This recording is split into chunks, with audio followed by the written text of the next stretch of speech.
Okay, we're looking at submissions for the first assignment, which is introducing yourself visually. And these all have very similar qualities to them, which is kind of interesting because usually there's a very diverse approach, and these all have a very similar approach. And the approach is that each one of these is somewhat structured in the same way. And these two, actually, yeah, that one, not so much that one, but that one. So these two are kind of a 2/3, 1/3 spatial division. So there's a division here because of how the elements are composed. There's a division here because this is sort of a column and it's wider than this column on the right. A lot of white space in each of these. So the idea was to represent yourself, answer the questions visually. So are we relying on the words or are we relying on the visuals? So they're very clear, they're very well done, and they're each one somewhat done as a poster idea. Is there a way that you could have represented creative director differently than just saying creative director? One of the more colorful artists of her time, and she's represented in black and white. Good way to kind of superimpose two ideas within one.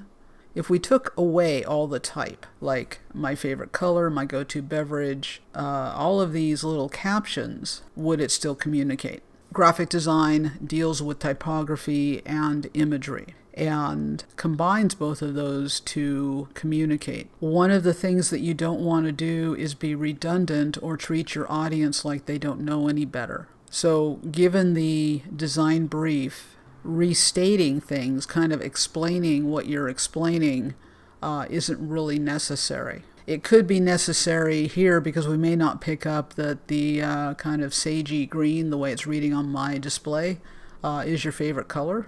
But everything else, except for perhaps creative director, is pretty self-explanatory, and that's the one thing that's actually not represented visually. There is a nice change up in terms of size of your elements. Frida's very large. The cup is a lot smaller. The circle is large. So there's a nice proportion of elements in terms of scale differences. Negative space is used fairly well.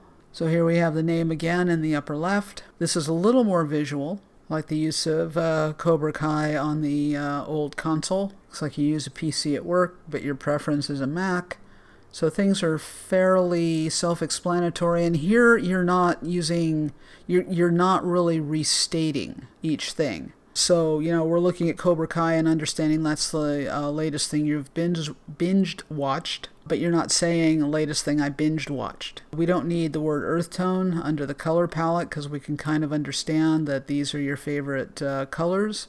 Earth tones are your favorite colors just by looking at these. Old-fashioned, your go-to beverage and iced tea, makes sense. Having this is actually better than captioning everything because it takes things out of, it kind of adds to things without, because it's not a direct restatement.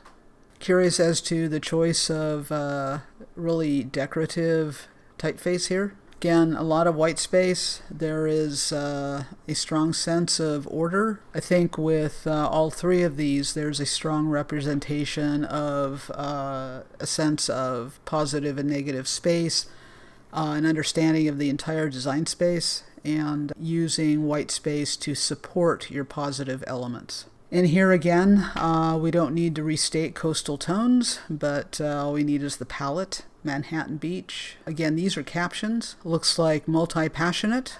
Is there a way to be more succinct without being redundant between what you're showing and what you're telling? So word and image redundant. Chip Kidd had this, one of his TED Talks, he talks about this. Chip Kidd, if you're not familiar with him, is a book designer for Knopf. and has been doing that. He's very well known, and he's excellent at what he does. In one of his TED Talks, he recounts the story of when he was in design school.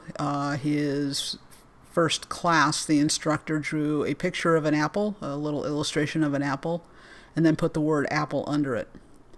And said, don't treat your audience like they are stupid. If you show an apple, you don't have to write the word apple underneath. So you show them the apple, or you write the word apple, and they both say the same thing. Saying them both or using them both is redundant, and it's overstated. It's not effective. I'll use the word effective. It's not effective visual communication. So I said all three of these are very orderly. They use white space well. There's a lot of similarities.